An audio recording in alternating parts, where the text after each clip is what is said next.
En 367, après Jésus-Christ, quelque part dans la vallée du Nil, un homme reçoit une lettre. À sa lecture, il comprend que l'évêque Athanase d'Alexandrie lui-même lui demande de brûler tous les livres non canoniques.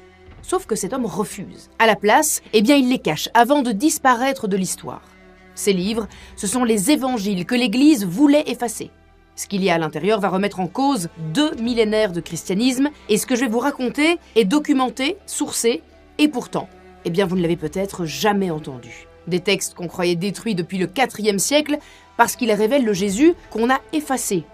Celui qui tuait des enfants, celui qui embrassait Marie-Madeleine, celui où Jésus demande à Judas de le trahir parce que c'est le seul disciple qui a compris qui il est vraiment.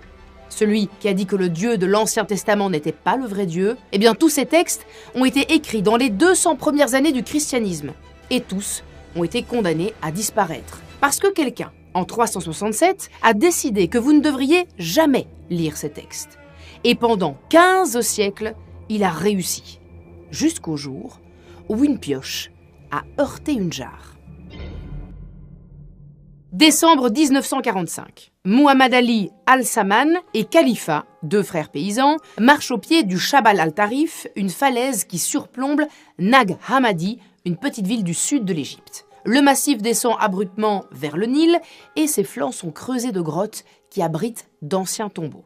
S'ils sont là, c'est avant tout pour extraire du sébak, un fertilisant naturel qu'on trouve au pied de ces falaises. Arrivés à l'endroit qu'ils cherchent, ils attachent leur chameau à un rocher et commencent à creuser.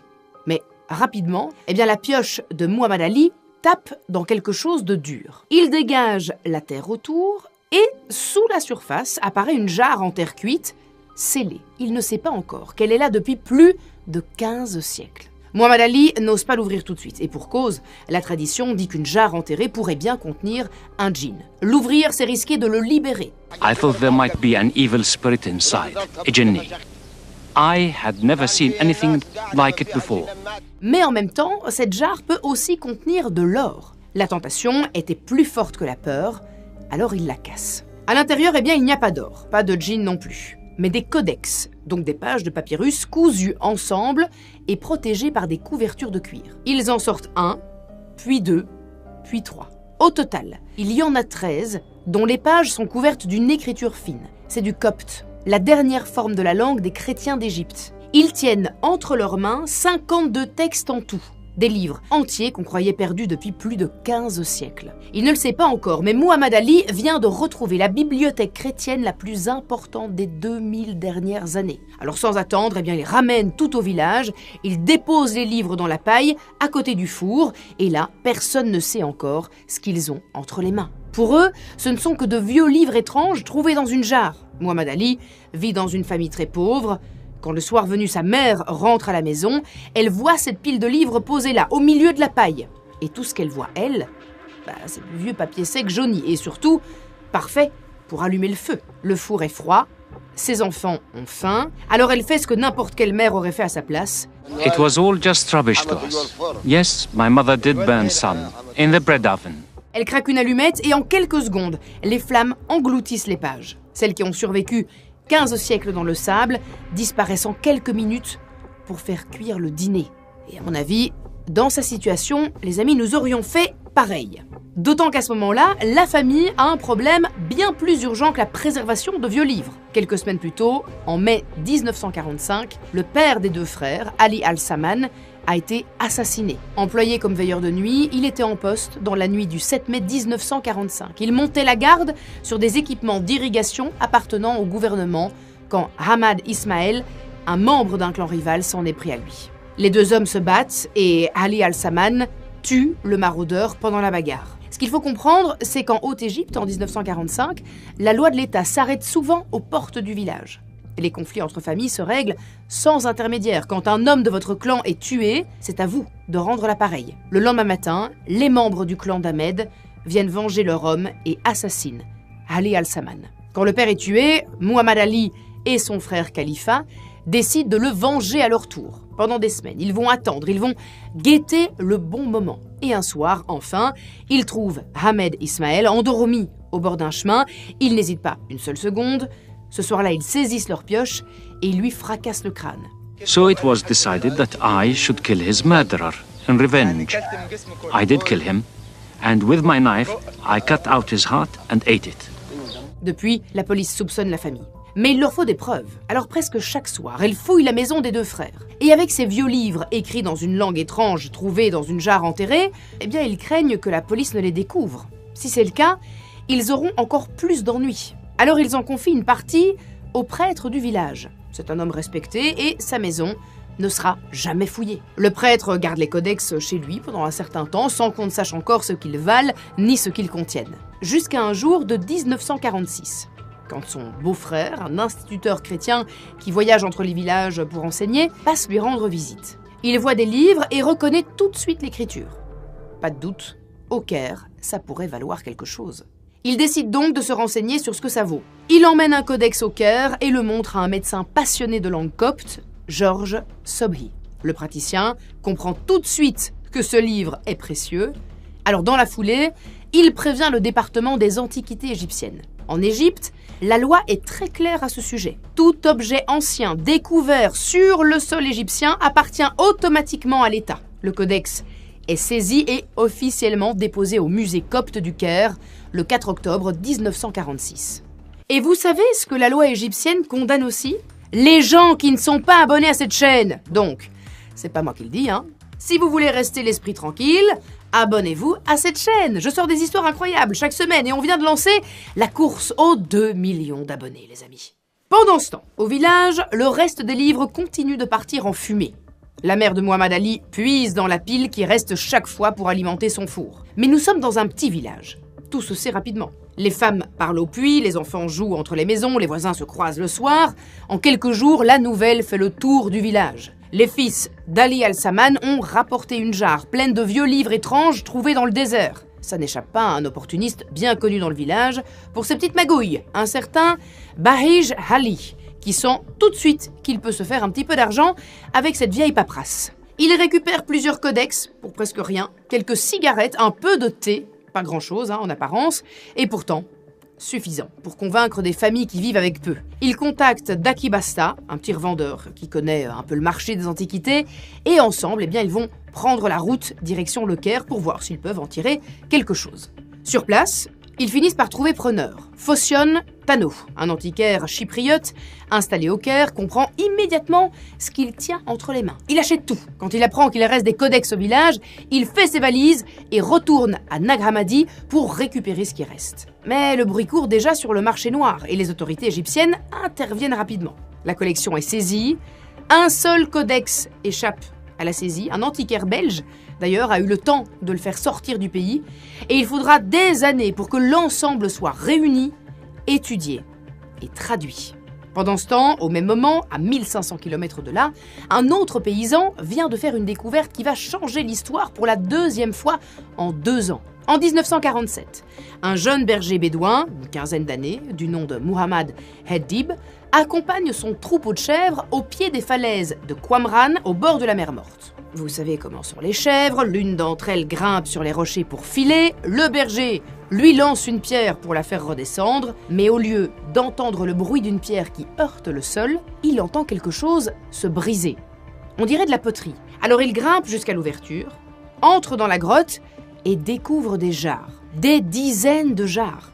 À l'intérieur se trouvent les manuscrits de la mer Morte, les plus vieux textes de la Bible jamais retrouvés. Des rouleaux de parchemin écrits en hébreu et en araméen, vieux de plus de 2000 ans. Ces rouleaux contiennent des versions du texte biblique bien plus anciennes que tout ce qu'on connaissait jusqu'alors. Une découverte qui allait, elle aussi, bouleverser notre compréhension des origines du christianisme et du judaïsme.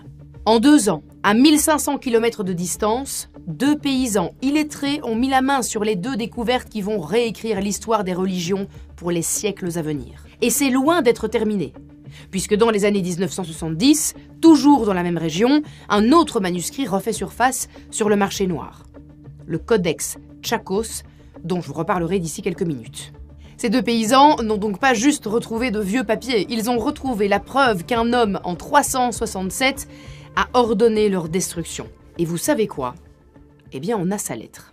Pour comprendre comment il en est arrivé là, eh bien, il faut d'abord remonter en 325. Cette année-là, l'empereur Constantin convoque tous les évêques de l'Empire chrétien à Nicée. C'est la première fois dans l'histoire qu'un pouvoir politique organise un concile pour trancher sur des questions de foi.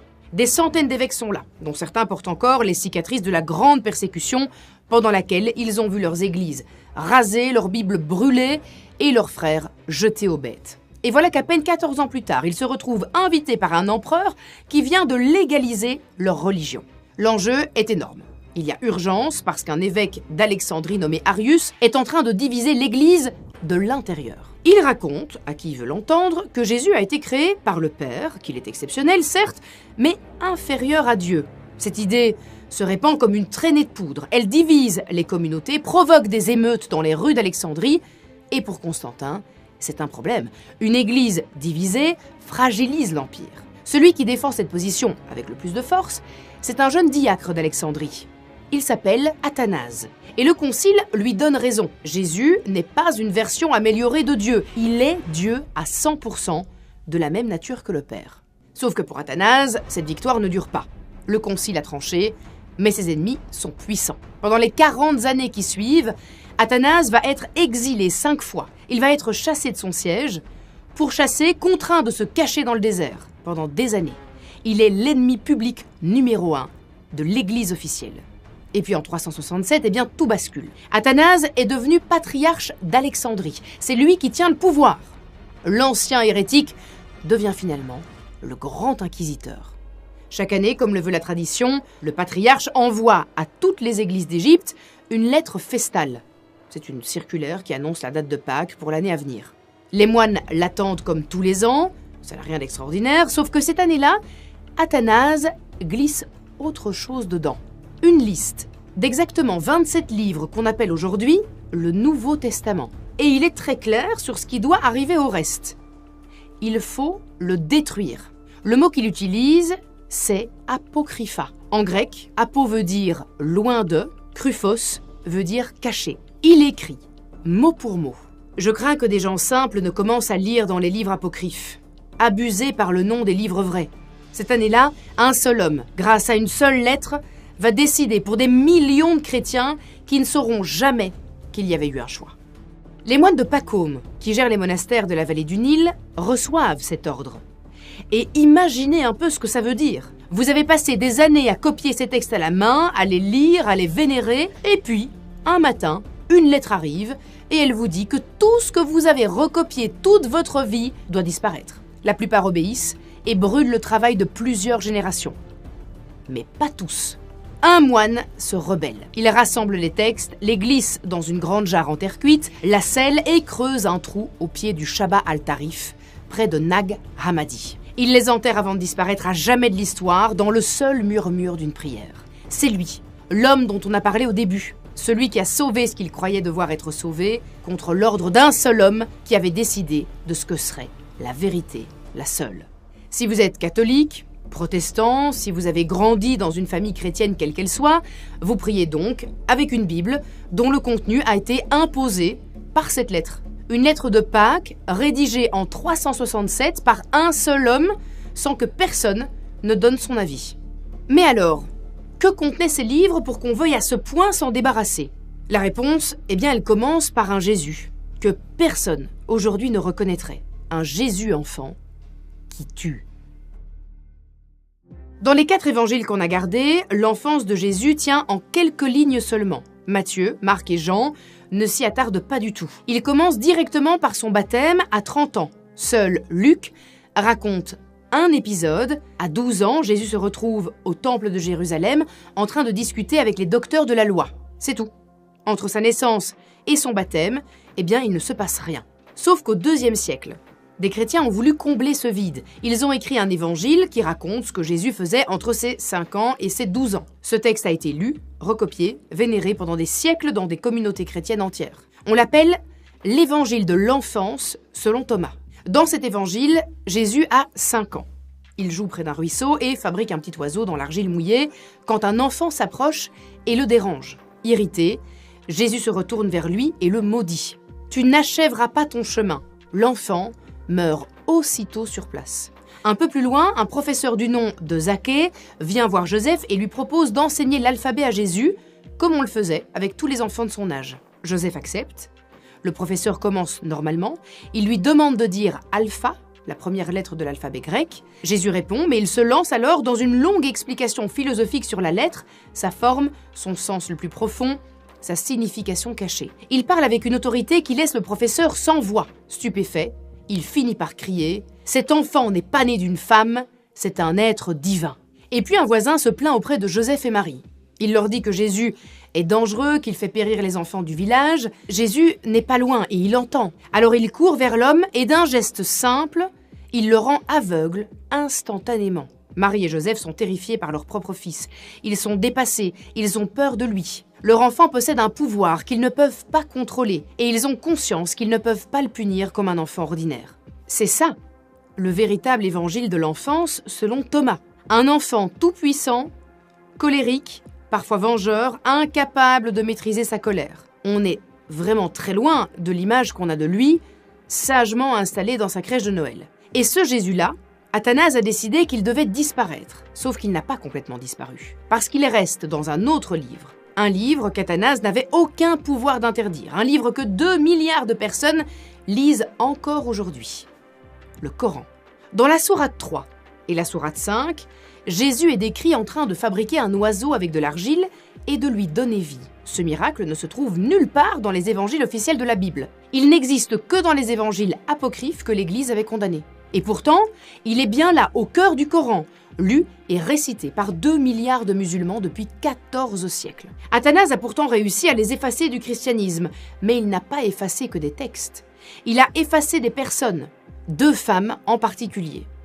Et il a fallu attendre 14 siècles pour qu'on commence à corriger ce qu'il avait fait. Nous sommes en février 1969. Dans un document liturgique technique appelé Mystery Pascalis, le Vatican corrige discrètement 2 histoires de femmes. La première, vous croyez la connaître depuis l'enfance. Et ce jour-là, elle cesse officiellement d'être ce qu'on vous avait dit qu'elle était. La seconde, vous n'avez probablement jamais entendu son nom, et ce jour-là, elle disparaît purement et simplement du calendrier des saints. Pour comprendre ce que le Vatican vient de corriger en silence, il faut remonter 14 siècles en arrière. En 591, le pape Grégoire le Grand prononce un sermon qui va marquer l'Église pendant près de 14 siècles. Rome vient de subir une terrible peste. Les barbares envahissent l'Italie, l'Empire romain d'Occident s'est effondré, c'est le chaos. Les gens ont peur, ils doutent, ils vivent dans la misère. Grégoire veut redresser l'Église, redonner de l'espoir au peuple et le ramener vers la foi. Donc, pendant un sermon, il parle de 3 femmes. La pécheresse anonyme de Luc 7, qui lave les pieds de Jésus avec ses larmes, Marie de Béthanie, qui enduit ses pieds avec un parfum très précieux et les essuie avec ses cheveux, et Marie-Madeleine, celle dont Jésus a chassé 7 démons. Et Grégoire décide tout simplement que ces 3 femmes ne sont qu'une seule et même personne, Marie-Madeleine. Selon lui, la pécheresse de Luc 7 et Marie de Béthanie, de Jean 12, font presque exactement la même chose. Elles lavent les pieds de Jésus et les essuient avec leurs cheveux. Pour un prédicateur du VIe siècle, cette ressemblance ne peut pas être une coïncidence. C'est forcément la même femme. Il identifie donc déjà la pécheresse anonyme avec Marie de Béthanie. Mais juste après le récit de la pécheresse, Luc parle immédiatement de Marie surnommée Madeleine, de laquelle sont sortis 7 démons. Le chiffre 7 représente la totalité, ce sont les 7 jours de la création. Mais il représente aussi les 7 démons, l'universalité de tous les vices. Donc Marie-Madeleine devient selon lui la femme qui a été pleine de tous les vices et la grande pécheresse sexuelle. Marie-Madeleine devient une prostituée repentie. Ça n'existe évidemment nulle part dans les évangiles, mais parce que c'est dans un sermon prononcé par un pape, ça suffit pour que pendant 1378 ans, Marie-Madeleine devienne une prostituée repentie. Et ça envoie un message d'espoir très puissant, à une époque où tout le monde se sent coupable et perdu. Peu importe ce que vous avez fait, même la pire des choses, Jésus vous pardonnera. Mais c'est surtout un outil pour contrôler les fidèles. Parce que dans les textes apocryphes, et notamment l'Évangile selon Marie, Marie-Madeleine apparaît comme une disciple essentielle. C'est elle qui reçoit des enseignements secrets de Jésus, elle est plus proche de lui que les autres apôtres, elle enseigne même aux hommes. C'est une femme instruite. Et pour Grégoire, comme pour beaucoup dans l'Église de l'époque, c'est un gros problème. Une femme ne doit pas avoir trop d'importance. En la transformant en ancienne prostituée repentie, on la ramène à un rôle plus acceptable. Elle n'est plus une leader spirituelle, elle est juste une pécheresse sauvée par sa repentance et sa soumission. On fait peur avec le péché, puis on offre l'espoir de la rédemption. Pendant des siècles, les artistes ont peint Marie-Madeleine comme une ancienne prostituée repentie. Titien, le Caravage, Rubens, tous l'ont peinte de la même façon. Belle, sensuelle, en larmes, à demi nue. C'est devenu l'image classique de Marie-Madeleine en Occident, une femme qui pleure sur son passé de pécheresse. Mais alors, qui était vraiment Marie-Madeleine ? Dans les 4 évangiles canoniques, elle apparaît surtout à la fin. Elle est présente à la crucifixion, à la mise au tombeau, et c'est elle que Jésus choisit comme premier témoin de sa résurrection. Luc précise qu'elle faisait partie des femmes qui suivaient Jésus et le soutenaient de leurs ressources. C'est tout. Une disciple fidèle, présente au moment décisif, et puis silence. Aucun texte du Nouveau Testament n'est attribué à une femme, pas un seul. Alors pourquoi l'Église s'est-elle donné autant de mal pour la réduire à une simple pécheresse avant de se raviser ? Les textes retrouvés à Nag Hammadi donnent une première réponse. L'Évangile de Marie, retrouvé en 1896 au Caire, montre déjà Marie-Madeleine comme la disciple la plus proche de Jésus. Après sa résurrection, c'est à elle qu'il confie sa révélation, ses enseignements et sa connaissance. Tout ce que les autres disciples n'ont pas reçu.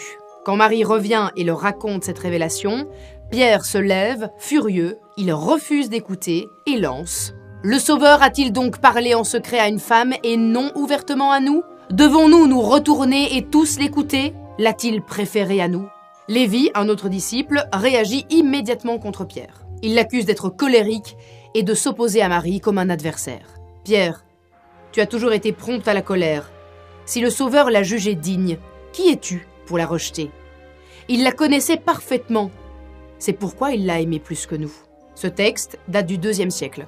Il montre déjà la tension autour de la légitimité d'une femme à transmettre l'enseignement de Jésus. Mais ce qu'il montre surtout, c'est que dans certaines communautés chrétiennes des premiers siècles, Marie-Madeleine n'était pas une disciple parmi d'autres. Elle occupait la première place, celle que Jésus avait choisie pour recevoir et transmettre sa révélation la plus secrète, avant même les apôtres. Et les textes découverts plus tard, à Nag Hammadi en 1945, ne font que confirmer cette proximité exceptionnelle entre Marie-Madeleine et Jésus. L'un d'entre eux, l'Évangile de Philippe, contient un passage que les chercheurs citent depuis des décennies. C'est le seul texte ancien qui dit clairement que Jésus aimait Marie-Madeleine plus que tous les autres et qu'il entretenait avec elle une relation profondément intime. Et la compagne du Sauveur est Marie-Madeleine. Le Seigneur l'aimait plus que tous les disciples et il l'embrassait souvent sur la... 3 petits points. Sur la quoi ? Eh bien, on ne sait pas. À cet endroit précis, dans le papyrus retrouvé en 1945, il y a une déchirure. Pas brûlée par Athanase, pas censurée par l'Église, pas effacée par un homme, effacée par le temps, par la simple usure du papier. La bouche, la joue, le front, les mains... On peut spéculer pendant des siècles, le mot, eh bien lui, il ne reviendra pas. Et ce mot disparu n'est pas un détail. C'est le détail le plus explosif de toute l'histoire religieuse occidentale. Le seul mot qui aurait dit si Jésus avait une compagne, une amante, une femme. Ou simplement une disciple privilégiée à qui on faisait la bise, comme on le faisait à tout le monde à cette époque. Le texte, lui, a survécu près de 2000 ans. Il a échappé à Athanase, aux barbares, aux incendies, aux pillages, aux conciles. Il est passé du IVe siècle au IXe, au XIVe, au XIXe. Et c'est précisément le seul mot qui aurait tout changé et qui a fini par s'effacer. Athanase n'a pas juste brûlé un texte. Il a effacé une hiérarchie entière. Un christianisme où une femme était au sommet. Mais Marie-Madeleine n'est pas la seule. Il y a une autre femme que l'histoire a effacée. Une femme dont vous n'avez probablement jamais entendu parler. Et vous allez tout de suite comprendre pourquoi. Dans les Actes de Paul et Thècle, un des textes du IIe siècle, Thècle est une jeune femme riche, fiancée à Tamiris, un notable influent qui vit dans l'actuelle Turquie. Un jour, elle entend Paul par la fenêtre d'une maison voisine. Il prêche sur la chasteté, la virginité et le renoncement au mariage. Ces paroles la bouleversent. Elle rompt immédiatement ses fiançailles, abandonne sa famille et sa vie confortable, se coupe les cheveux, s'habille en homme pour pouvoir voyager en sécurité avec Paul. Paul, lui, eh bien, il sait que c'est une femme. Il la connaît depuis sa conversion à Iconium et il finit même par la reconnaître comme apôtre, en lui donnant l'autorisation d'enseigner et de prêcher. Elle commence à prêcher elle-même l'Évangile. Mais sa mère, Théocléa, et son fiancé Tamiris la dénoncent publiquement auprès de l'Empire. Les accusations sont claires, elle a renié les dieux en refusant le mariage et en suivant une nouvelle doctrine, et elle trouble l'ordre social romain en refusant son rôle de femme mariée. Elle est condamnée à être brûlée vive sur un bûcher. Mais ce jour-là, un violent orage et de la grêle éteignent le feu, et elle est sauvée. Plus tard, Alexandre, un notable qui vit à Antioche, la voit et tombe amoureux. Il essaie d'abord d'acheter Thècle et Paul en lui offrant des cadeaux et de l'argent.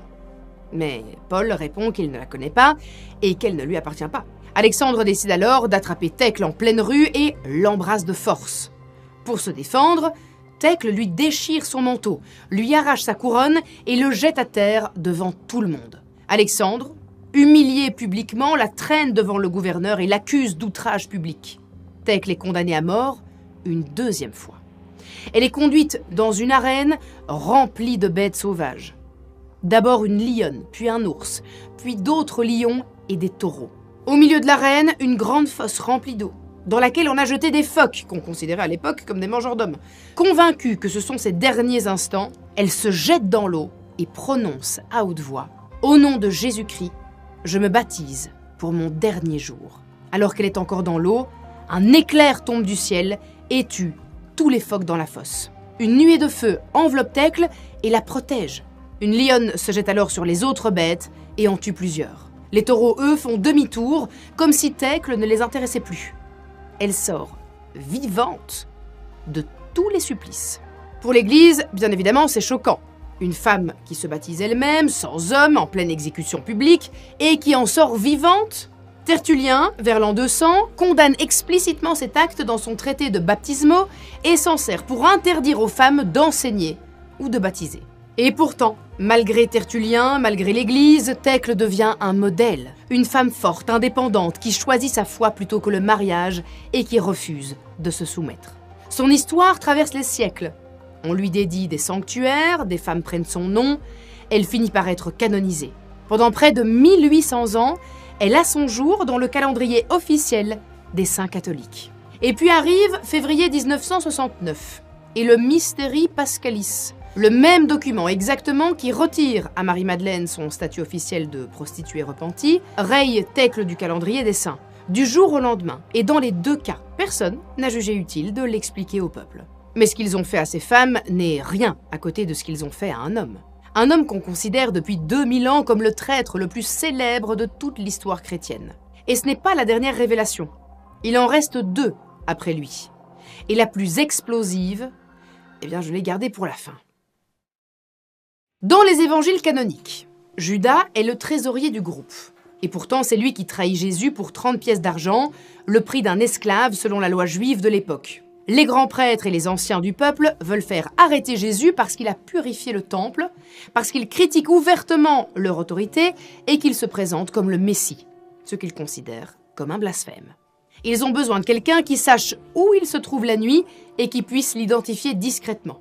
Judas leur propose son aide en échange de 30 pièces d'argent. Il vend Jésus, le Fils de Dieu, le Messie, au prix d'un simple esclave.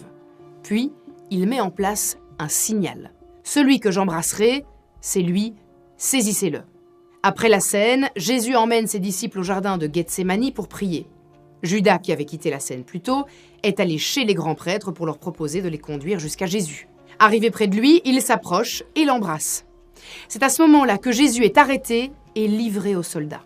Après la condamnation de Jésus, Judas, pris de remords, rapporte les 30 pièces aux grands prêtres et il va se pendre. Alors ça, c'est l'histoire qu'on connaît. Celle qu'on nous a racontée depuis 2000 ans. Mais vers 180 après Jésus-Christ, un évêque de Lyon, du nom d'Irénée, écrit un traité intitulé « Contre les hérésies » dans lequel il recense tous les textes et toutes les communautés chrétiennes qu'il considère comme dangereux. Et dans ce traité, il mentionne un évangile qu'il a lu, qu'il juge particulièrement dangereux et qu'il combat avec une violence qui en dit long sur ce qu'il y a trouvé. Cet évangile s'appelle l'évangile de Judas. Et il fait partie de ces textes que la lettre d'Athanase, 2 siècles plus tard, ordonnera de détruire. Après cette mention, le texte disparaît. Pendant 18 siècles, on sait qu'il a existé uniquement parce que Irénée en parle. Mais personne ne l'a lu, personne ne sait ce qu'il contient vraiment. jusqu'aux années 1970, où un paysan le déterre quelque part en Égypte. Comme les codex de Nag Hammadi, 30 ans plus tôt, il entre aussitôt dans le marché noir. Sauf que cette fois, le récit est plus sombre. Le manuscrit finit dans un coffre-fort d'une banque américaine où il reste 16 ans. 16 ans sans que personne ne l'ouvre. 16 ans sans que personne ne sache vraiment ce qu'il vaut. Et pendant ces 16 ans, le papyrus se dégrade, des fragments tombent en poussière, des mots disparaissent pour toujours. Un texte qui avait survécu 18 siècles est en train de mourir dans un coffre-fort américain. Quand il en sort enfin, en 2000, racheté par une marchande suisse du nom de Frida Tchakos, d'où son nom de Codex Tchakos, il est expertisé, restauré, traduit et publié en 2006. Et ce qu'il dit renverse absolument tout ce qu'on croyait savoir sur la trahison la plus célèbre de l'histoire. Dans l'évangile de Judas, Judas n'est pas du tout un traître. Il est en réalité le seul disciple qui comprend vraiment qui est Jésus. Dans ce texte, Jésus n'est pas le fils du Dieu créateur de ce monde. Il vient d'un autre Dieu, un Dieu supérieur, parfait, invisible, qui n'a rien à voir avec notre monde matériel. Son corps de chair n'est qu'une enveloppe temporaire, une sorte de costume qu'il a enfilé pour venir ici. Le vrai Jésus est un être divin venu du royaume immortel. Dans cet évangile, les autres disciples ne comprennent pas qui est vraiment Jésus. Le texte s'ouvre d'ailleurs sur une scène qui donne le ton. Jésus trouve ses disciples en train de rendre grâce avant le repas, il les regarde et il rit. Les disciples lui demandent pourquoi il se moque, et voici sa réponse : « Ce n'est pas de vous que je me moque, mais de ce que votre Dieu sera béni en cela. » Pierre, Jean, tous ceux qu'on vénère depuis 2000 ans continuent de prier le Dieu de l'Ancien Testament, le créateur de ce monde, persuadé que c'est le vrai Dieu. Judas, lui, a tout compris. C'est précisément pour ça que Jésus se tourne vers lui et lui demande de le livrer pour accomplir ce qui doit l'être. Le texte le dit mot pour mot. « Tu les surpasseras tous, car tu sacrifieras l'homme qui me sert d'enveloppe charnelle. » Dans les évangiles qu'on connaît tous, Judas trahit Jésus en l'embrassant. Et c'est pour ça que depuis 2000 ans, on parle du baiser de Judas quand quelqu'un trahit une personne qu'il prétend aimer. Mais dans l'évangile de Judas, ce même baiser raconte une histoire complètement différente. Judas n'agit pas par intérêt ou par jalousie, il embrasse Jésus parce que Jésus le lui a demandé. Judas est le seul disciple qui a vraiment compris que le corps de chair de Jésus n'est qu'une enveloppe temporaire. Jésus doit mourir pour s'en débarrasser et retourner auprès du vrai Dieu. Mais il ne peut pas se tuer lui-même. Il a besoin de quelqu'un qui l'aide à être arrêté et exécuté. Alors Jésus se tourne vers Judas et lui dit en secret que c'est à lui de le livrer. Judas accepte. Quand arrive le moment de l'arrestation dans le jardin de Gethsémani, Judas s'approche de Jésus et l'embrasse. Ce baiser, c'est effectivement le signal aux soldats. Mais Judas n'a pas trahi Jésus. Il a fait exactement ce que Jésus lui a demandé de faire. Maintenant, il faut s'arrêter quand même une seconde sur ce que ça veut dire. Parce que ce n'est pas qu'une question de théologie, c'est une question d'histoire et d'humanité. Pendant 2000 ans, Judas a été vu comme le traître, le juif qui vend son maître pour 30 pièces d'argent. L'art l'a représenté avec un nez crochu et une bourse d'argent. La littérature en a fait le symbole de la trahison et de la cupidité. Des prédicateurs ont utilisé Judas pour dresser les foules contre les Juifs. Des communautés entières ont été massacrées en Europe pendant des siècles au nom de cette histoire, au nom de ce traître, au nom de ce baiser. Chaque fois qu'on a traité quelqu'un de Judas depuis 2000 ans, on a peut-être insulté le seul disciple qui avait vraiment tout compris. Et cette version, elle existait déjà au IIe siècle. Cet évangile, qui présente Judas non comme un traître, mais comme le seul disciple à avoir vraiment compris Jésus, a été combattu et rejeté par l'Église officielle dès ce moment-là. Certains chercheurs contestent cette lecture de Judas comme héros et le débat reste ouvert aujourd'hui. Mais pendant 1800 ans, personne n'a su ce que contenait vraiment ce texte. Mais même avec Judas réhabilité, on n'est pas encore au bout. Parce qu'il reste un livre.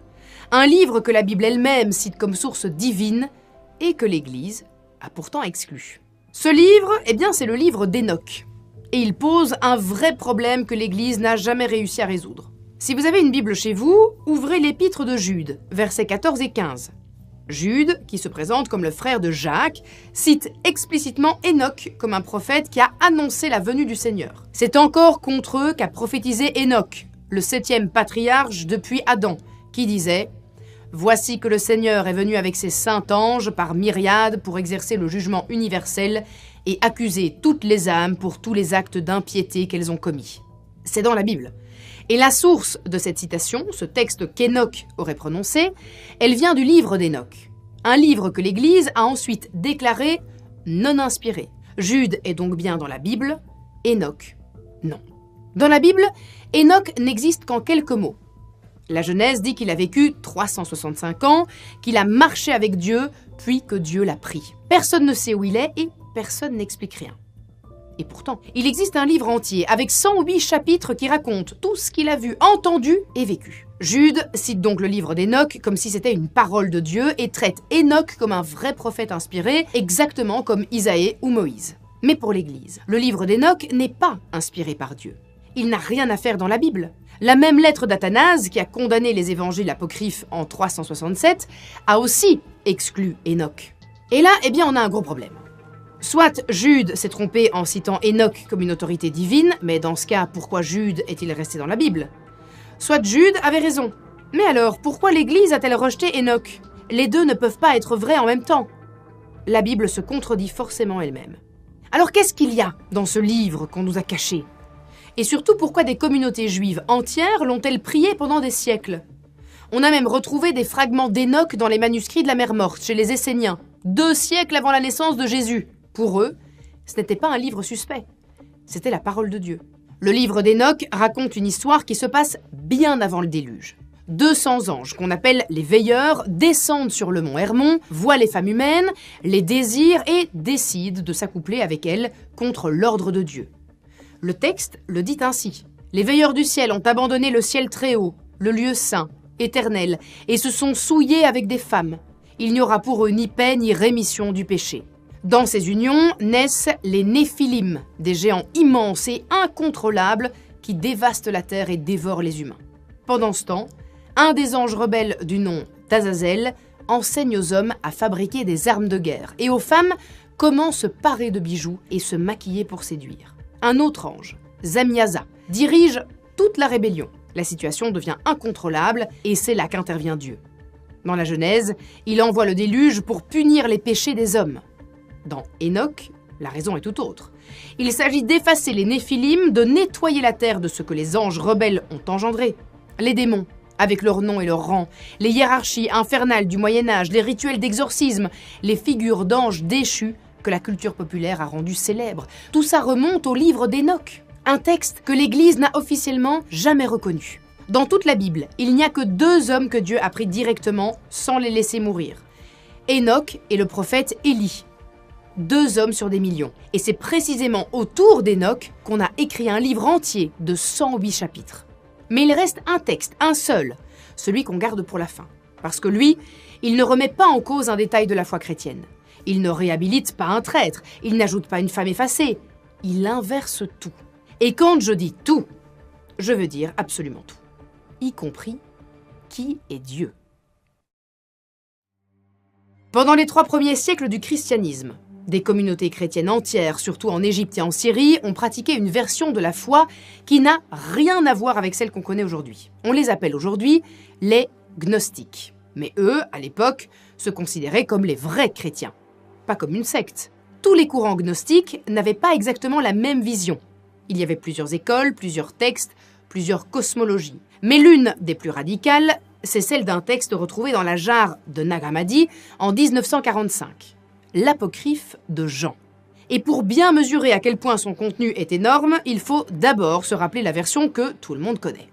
Dans la Genèse, Dieu crée le monde en 6 jours. Il regarde sa création et dit à chaque fois « cela est bon ». Et le 6e jour après la création de l'homme, Dieu regarda tout ce qu'il avait fait et vit que cela était très bon. Dans cette version donc, il crée Adam et Ève, et il leur donne le paradis. Le serpent arrive, les tente, ils mangent le fruit défendu, ils sont chassés du jardin, c'est le péché originel, et depuis, l'humanité porte cette faute. Le Dieu de cette histoire, c'est Yahvé, le Dieu de l'Ancien Testament, celui que des milliards de personnes prient encore aujourd'hui. C'est la version que l'on nous a toujours racontée. Maintenant, si vous en avez une, ouvrez votre Bible. Exode chapitre 20. Le Dieu de Moïse dit « Je suis un Dieu jaloux, il n'y en a pas d'autre que moi. Et cette même phrase se trouve aussi dans l'apocryphe de Jean, l'un des textes retrouvés en 1945 dans la jarre de Nag Hammadi. Sauf que dans ce texte, ce ne sont pas les mots du vrai Dieu. Ce sont les mots du faux Dieu. L'apocryphe de Jean dit que le vrai Dieu est parfait, infini et silencieux. Tellement au-delà de tout ce qu'on peut imaginer qu'on ne peut même pas le nommer. Personne ne l'a jamais vu, il est juste là, au-dessus de tout. Que ce Dieu parfait rayonne des êtres spirituels comme des éclats de lumière qui émanent d'un soleil. L'un de ces êtres s'appelle Sophia, ce qui veut dire la sagesse, et elle veut créer quelque chose toute seule, sans en avoir ni la capacité, ni l'autorisation. À cause de ça, elle commet une erreur. Et de cette erreur naît Yaldabaoth, un être imparfait, incomplet, qui ne sait absolument pas d'où il vient. En voyant qu'il est seul, Yaldabaoth se convainc qu'il est le seul Dieu qui existe. Alors il crée le monde matériel, il crée Adam pour en faire un esclave destiné à l'adorer, à le servir comme seul Dieu. Il le façonne à partir de la matière, mais Adam reste inerte, incapable de se lever et incapable de vivre. Ça ne peut pas marcher, parce que Yaldabaoth ne possède pas le vrai souffle divin. C'est alors que la lumière supérieure venue du vrai Dieu entre en Adam malgré lui. Cette étincelle divine le réveille et lui donne la vie. Il porte désormais en lui une parcelle du vrai Dieu. Mais Yaldabaoth est toujours persuadé d'être supérieur à lui et proclame « Je suis un Dieu jaloux, il n'y en a pas d'autre que moi ». Ces mots, vous les reconnaissez? Ils sont dans la Bible, dans l'Exode. Ce sont les mots du Dieu de Moïse, du Dieu de la Genèse, du Dieu que 3 milliards de personnes prient aujourd'hui. Dans l'apocryphe de Jean, ce Dieu est le faux Dieu.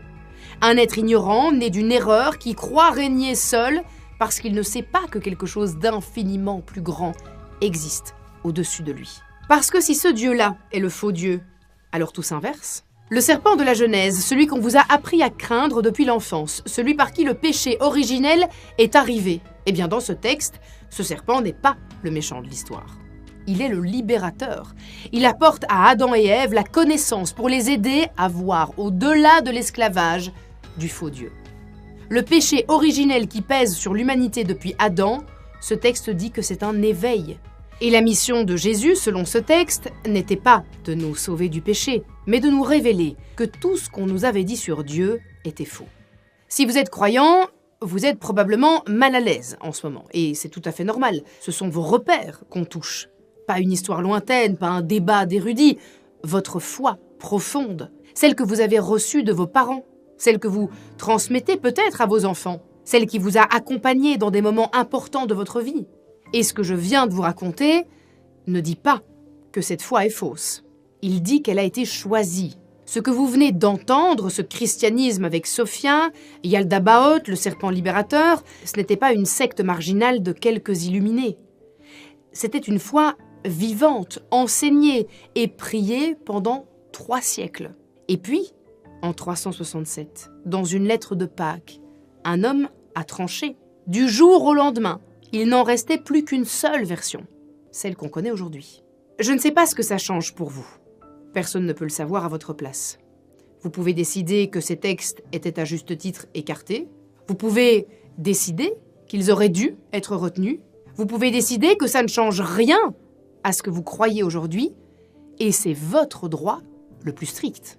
Je ne juge absolument pas, je ne suis d'ailleurs absolument pas là pour juger, je ne suis pas théologienne, je ne suis pas prêtre, je ne suis pas archéologue, je suis juste celle qui vous a raconté ce qu'on a oublié. Car c'est là le vrai secret.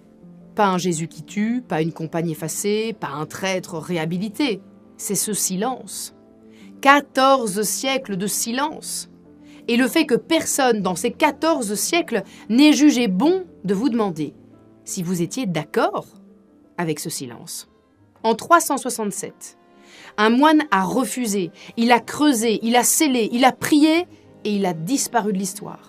Il est mort depuis fort longtemps sans qu'on ne connaisse son nom. Mais ce qu'il a enterré a traversé 1578 ans de sable et d'oubli pour nous revenir. Il ne savait pas que sa jarre serait retrouvée. Au final, l'anonyme a gagné contre Athanase. Pendant 15 siècles, il a réussi. 15 siècles pendant lesquels personne n'a su qu'il y avait eu un choix. 15 siècles d'une seule version de l'histoire, et puis une pioche a heurté une jarre. Peut-être que d'autres jarres dorment encore dans les sables d'Égypte. Moi, en tout cas, je les attends. Si vous aimez les mystères liés à la religion, je vous invite à regarder ma vidéo sur les secrets les plus gardés du Vatican. Et puis si vous avez envie d'avoir de belles bougies chez vous à la maison, n'hésitez pas à aller checker notre site. Je vous mets le lien dans la description de cette vidéo. Et en plus de ça, j'ai un petit code promo pour vous, Silent Jill, qui vous permet d'avoir 10% sur l'ensemble du site. Faites-vous plaisir.